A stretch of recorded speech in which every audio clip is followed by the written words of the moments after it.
Hello, everybody, and welcome again to episode number 15 Yes. of 6 Questions with Dan and Michelle. Hello, Michelle. Hello, Dan. How you doing? Well, I'm doing all right. I have to say, I'm getting a little tired of these people who keep contacting me and saying that they liked 6 Questions with Dan and Michelle better in the 70s when Dan Aykroyd and John Belushi were the hosts. People, we can't go back. People are always going to complain, Dan. I know. So here we are in the present day. And we would like to introduce our very special guest, RJ King. Woo! Hi, Dan and Michelle. Hi, RJ. RJ is our editor at DBusiness. So there's much potential for us to get in trouble here. But we've been wanting to do this because I have worked with RJ since 2009. Do you realize it's been that long? Wow. Yeah. Probably seems like 50 years to you. And he's done so many interesting things that we're going to get into in a second. But so we might as well just start with question 1.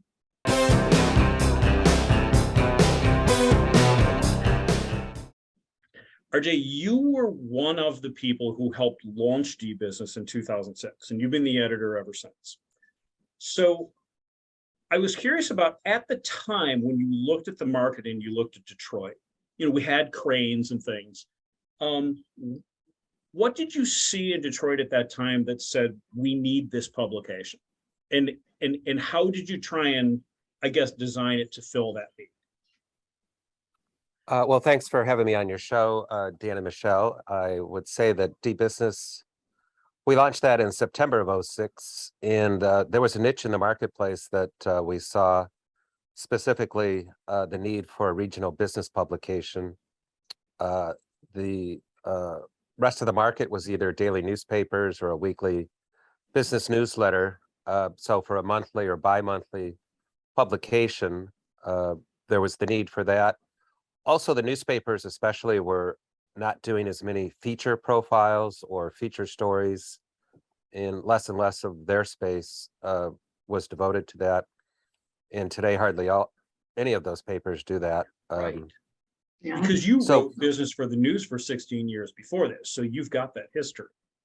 Sure. So we've built up DBusiness Magazine basically by focusing on companies that are based in Metro Detroit that are either growing here nationally or internationally. And then we'll focus on business profiles, trend pieces, economic outlooks. We do the annual Michigan Economic Forecast. We have a top lawyers list that runs annually, and nobody was doing that in our marketplace. And that's where we filled the need. And now, 16 plus years later, we're very fortunate to still be here. And in addition to the magazine, we have DBusiness Daily News, which is a daily e-newsletter Monday through Friday. Every other Monday, we have tech and mobility news. And then annually, in mid-August, we come out with a publication called Detroit 500, which are the 500 top business leaders in Metro Detroit for the most part, but also Michigan. I have to say, one of the things I really like about writing for DBusiness is that every time you give me an assignment, I'm writing a business story. And you might be like, well, of course, what are you talking about? But some of my previous business writing gigs, it seemed like most of what they wanted us to do was write about government and find some sort of a business slant to it. Mm-hmm. And I really like writing the business stories you give me to write, because it's always something different. And we've often talked about how the coolest thing about writing for DBusiness is how much you learn. Writing for you, I've learned about everything from MRI technology to potash mines, and it's so many cool things, and I don't even have to go to school. So I really think that you've done a great job of establishing that niche and designing that publication. Well, thank you. We have a plethora of businesses to choose from. The Detroit Regional Chamber is one of the largest chambers like its kind in the country. And I think it really goes back to Detroit's founding spirit. The city was founded in 1701 by the French. And, it's the oldest city in the Midwest, older than Chicago, Cleveland. It's even older than Pittsburgh and Buffalo. So think about that. Yeah. And all the risk takers that came here over the years, from the early settling days to the $5 a work day that Ford Motor Company put out in 1914. And you just have multiple generations of families as those businesses have stayed here. Lots of businesses that tried to expand in Metro Detroit, following World War II, passed over Detroit because we had a much higher wage scale than other cities based due to the auto industry. And not many states have an up north scene like we have here in Michigan. Just a whole other economy up there. So there's just this rich business ecosystem. And I think, if we go another 20 years or more, we'll never reach all those businesses. And many of them are just in fascinating, business sectors. So we're blessed with that. And it's a big news town as well.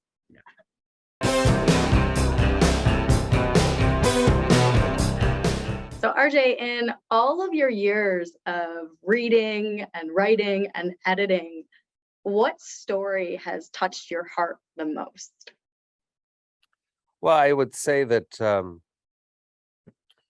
Detroit was really down in the dumps for many years. The population in Michigan started to, or the population in Detroit started to decline in 1951.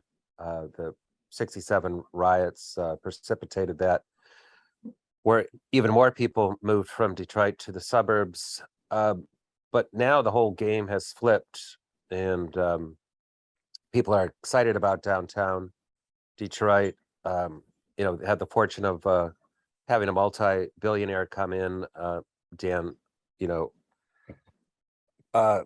Gilbert, yeah. Gilbert, and rocket companies, and the downtown now is totally taken care of for the most part. You've got 3 brand new sports stadiums, you've got casinos, bars and restaurants, you've got one of the largest collection of historic theater seats in the country. And I think what sort of the bridge story that I probably am most proud of was I had been invited after trying to get Roger Penske for an interview. It took more than a year, but finally got a call and asked if I would be available for a Sunday race in Chicago. And along the way, I could interview Roger. And so it was a great day in the life piece that really set up this $100 million fund that had gone to, for the first time in a long time, improving downtown Detroit. And that precipitated so many other things. And it really showed the world, the Super Bowl that came here in 2006, that, Detroit is a major city. And I think slowly today, more and more people are finding that Detroit is this amazing business town, entrepreneurial town, hustler town. And there's even companies in the Midwest, especially on the automotive supply side, that they, I don't know how serious they are, but they don't encourage their workers to go to Detroit for a vacation because they typically find a job and don't come back. So Be poaching people. it's quite a, so that Roger Penske story that I did for the Detroit News was probably the most memorable. That's great. Yeah. I mean, we're even starting to there's a lot of like high fashion companies now that I see coming to downtown that I would have never expected to see.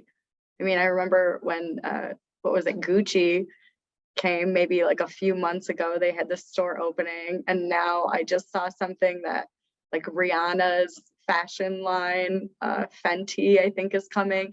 And it just, I think of high fashion, and I mean, you would think of like New York or Paris, and I feel like Detroit is just starting to get to that point where I would have never imagined that those stores would even be viable downtown. But it shows how much we're expanding into so many different areas.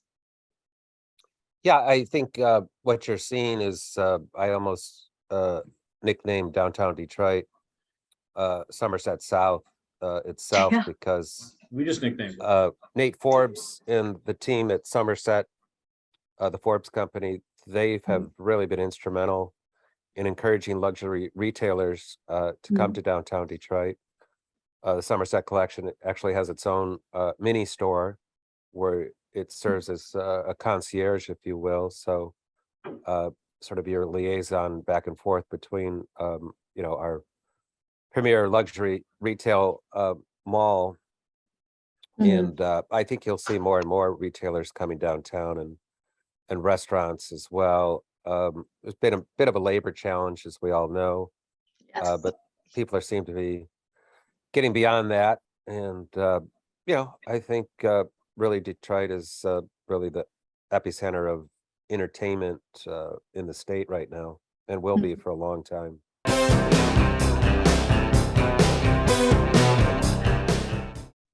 In the last few years, you have published two books. The first one was called Detroit Engine of America. And by the way, fun fact about that, I met Jack Morris at your book signing. He Yeah. was across the hall in the bar. So, and then this one that we just got last year, Grounds for Freedom, Saving Chernobyl. And you wrote this with a guy that I know because you had me interview him, by the name of Andrew Nimchik. And his story is really fascinating. So I'd love to know. I read the book, by the way, and it was great. But I'd love to know how you came to be connected with Andrew and how this book project came to be. Well, I met Andrew roughly in 2011, Okay. and of he's a native of Poland. He was born in 1960. He tried to escape the communist regime, basically the Russians, in 4 times, and finally, he spent time over a year in 11 different prisons, which the book gets into. And then finally, in 1984, he was able to escape, came to Hamtramck, started working for auto suppliers, and really had a mechanically gifted mind and was able to fix things and make things better on the assembly lines, so much so that after a few days of a newly renovated piece of equipment, company officials would be coming in and taking pictures of it and spreading that new technology out to their other plants. So Andrew started noticing that, and he started to file his own patents for various things. He also worked at the Ford Rouge Center, specifically in the steel mill, for 24 years. And all that time, he was fighting his way to become his own entrepreneur. He was able to partner with Frank Muller, who's a Swiss banker who lives here in Metro Detroit as well now. And the two of them have started up a company in Hazel Park, which is just outside of Detroit, called Exalterra.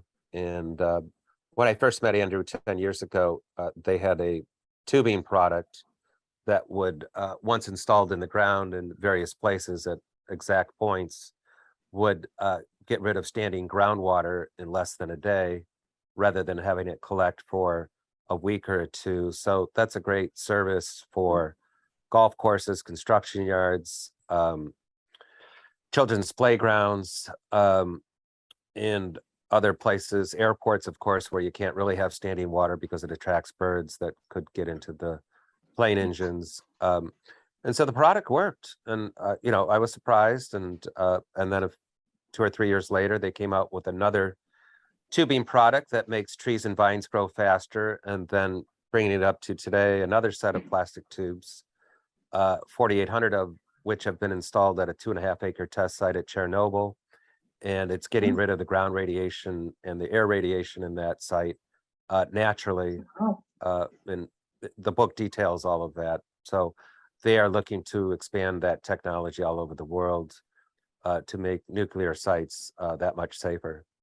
Yeah, Andrew is one of these guys. If you sit down and talk to Andrew, initially he doesn't strike you as this innovative genius, but you start talking to him, you start listening to the ideas that come out of his head. It's just fascinating. So if you want to read a book that not only has all of the scientific stuff that he was just talking about, but daring escape narratives and things like that, this is really, Yeah, it's a true story. And that book won a silver medal in the Midwest Book Awards for best biography. So that was very Oh, nice. that's awesome. well deserved.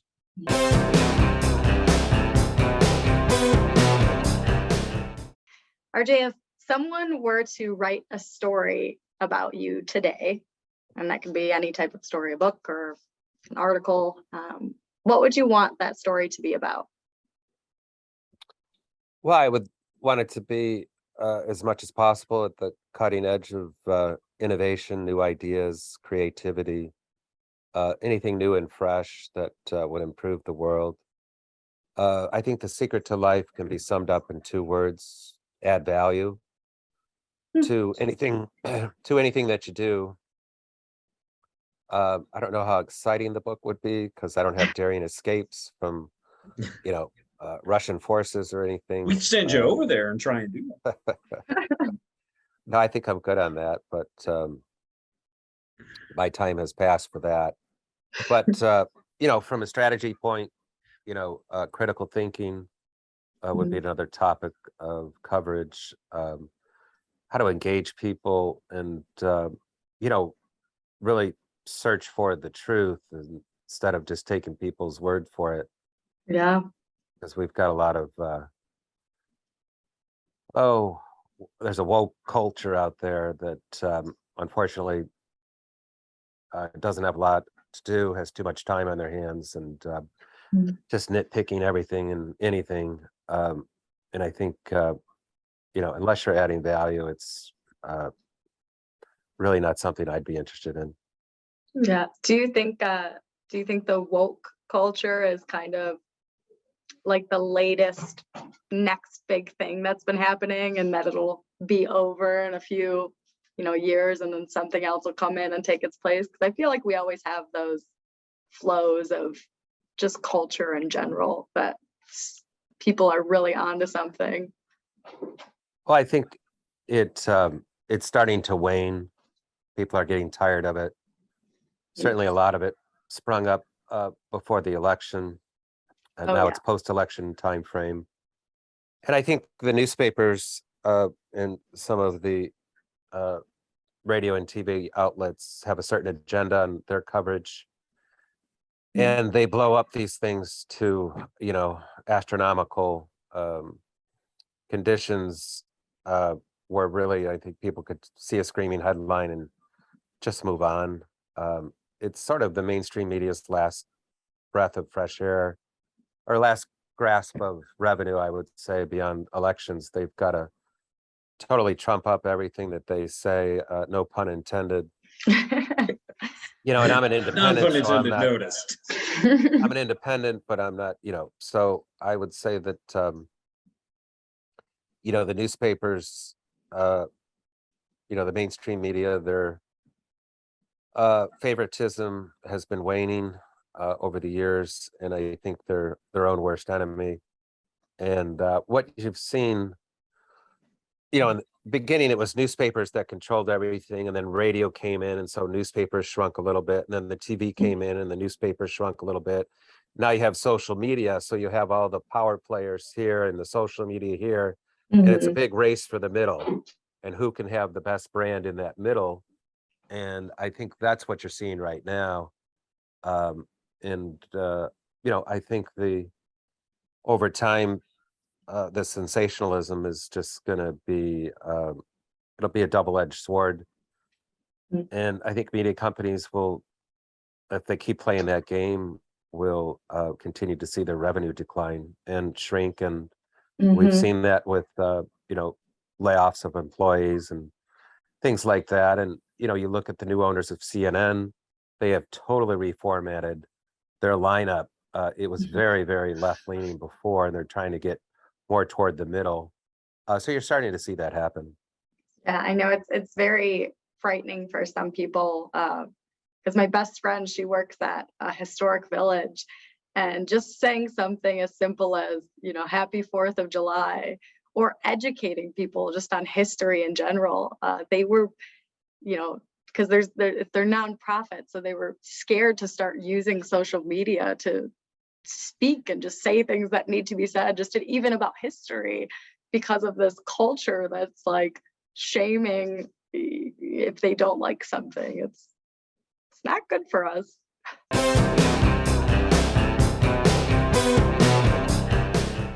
RJ, I've done quite a bit of work as an editor myself over the years. Um, and oh, we love our writers. But sometimes the things that writers do when you're an editor can drive you bananas.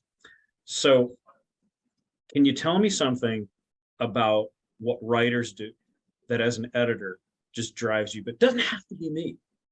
Well, I suppose it could, but what is it that sometimes the writers do that drives you bananas as an editor? Well, we've got a great set of writers on our team, and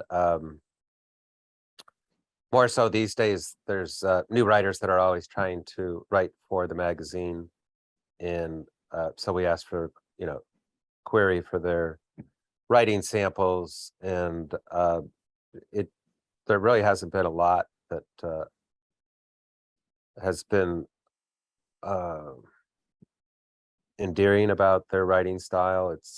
It takes a long time to get to the point or even the topic of, it's buried in the sixth or seventh paragraph. Uh, and so then you got to move it up, and you start thinking about editing this piece, and you're just like, well, uh, I don't think we'll have the time, unfortunately, to work with this writer. Uh, and it does take time to learn, whether you're writing for business or fashion or sports. It takes a long time to get to know your craft, and you want to get to the point as quickly as possible, especially in these days when people have so many other pressing needs on their time. And so we just really try to be a resource for our readers and not give our opinions. We do have an opinion page called Commentary in each issue, and that's it. We really just give people the facts and projections of what might be coming. Two things: as a business magazine, we don't cover politics because we don't want all the politicians looking for endorsements every election year, and we don't provide any wealth management advice like, oh, pick this stock or look at this municipal bond to invest in, or whatever it might be. So I think that's carried us quite well over the years. Nice. He didn't even say anything about me either, so I guess I must not do anything that drives him crazy. I totally agree with them getting to the point, though. Yeah. It's so many people have a short span of attention, and you want to be able to tell the story accurately, but at the same time, I mean, you lose people so quickly.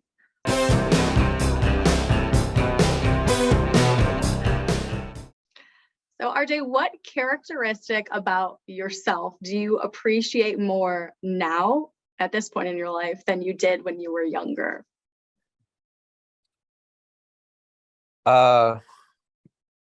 I think I have a much better BS meter than I ever had before. I can listen to somebody, and within a minute or two, I can just figure out pretty quickly if this person is on the level or what they're saying is over exaggerated or untrue. And you pick that up with getting, 200 plus emails a day, and people are pitching you, PR firms, and you can now these days pick them off pretty quick. Polls are another thing, surveys. You're really looking at, okay, who did they really sample in this poll? Right. Yeah. What were the questions that were really asked? Because you could do so many things with a poll that could lean it one way or the other. So I'm always telling our team, hey, when we do these surveys, we really got to look at what was the methodology. How many people did they serve? I mean, if it was 50 people, I mean, that could be anything. You want to see, a few thousand looking at the topics. So those things, you can pick those off pretty quick, where before, when I was a young reporter, I would be, oh, wow, this great survey, right? And really didn't do the deep dive into it. That goes back to what you said at the beginning about critical thinking. Critical thinking, right? Yeah. That's what I was going to say. Yeah. So you pick that up pretty quick. And then, you learn to read people, having lunch with them for the first time or a breakfast or whatever, and their mannerisms, how they act, how they interact with the waiter. you know, how they eat. I know one organization that they are ready to hire this person as their president and CEO, and they took him to lunch, and the guy was so awful at Oh, eating, and they said we just couldn't hire the guy because he would have to go out and raise money. It was a nonprofit organization, and they didn't hire him because he couldn't eat properly. So you know, those are all different types of things that I look for. And what I now know today is wow, amazing from what it was 20 plus years ago. RJ, how useful has the BS meter been during this interview? Well, it's just been sitting there dead even, so it hasn't moved, so that's good. All right, let's go. woo! We survived that one. Okay, RJ, thank you so much for being our guest today. We really Yeah. enjoyed it, and also thanks for the 13 years that we've had so far to work together. It's been a real pleasure for me, and I know since Michelle's been involved at our end, she's really enjoyed the DBusiness stuff as well. So thanks, continued success to you, and looking forward to the work we'll do together in the future. Well, thanks, Dan and Michelle. You guys have been one of the keys to the magazine being named the #2 business publication in each of the last 2 years nationally. So thank you for all your great work. Us? Pardon? Who's beating us?